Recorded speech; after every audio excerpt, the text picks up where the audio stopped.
ভাই, প্রণাম করতে হবে না। কি নাম তোমার? নাম সোনা, ভালো নাম স্বর্ণালী। স্কুলে পড়ো? হ্যাঁ, ক্লাস 7-এ উঠেছি। বাহ, খুব সুন্দর। আপনি ওর সঙ্গে গল্প করুন না, আমি ঘরগুলো একটু পরিষ্কার করে আসছি। আপনি কলকাতায় থাকেন?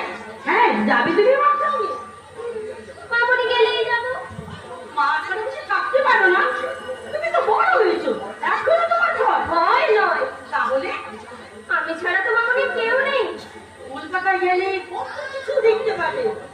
হাওড়া ব্রিজ, ট্রাম গাড়ি, ভিক্টোরিয়ার মেমোরিয়াল, চিড়িয়াখানা, জাদুঘর, পাতাল রেল।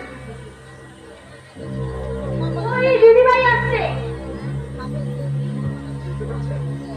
বুঝতে পারছেন আপনার এই দেশ চৌধুরী সাহেব অনেকদিন হলো মারা গেছেন। এই জন্য বোধ হয় আপনি 10-12 বছর আর আসেননি। আসবো কি ভাই, আমার উপর দিয়ে ঝড় বয়ে গেল। প্রথমে গেলেন স্বামী, তারপর বড় ছেলে। কি বলছেন দিদি? উপেন্দ্রবাবু মারা গেছে? সবই আমার ভাগ্য।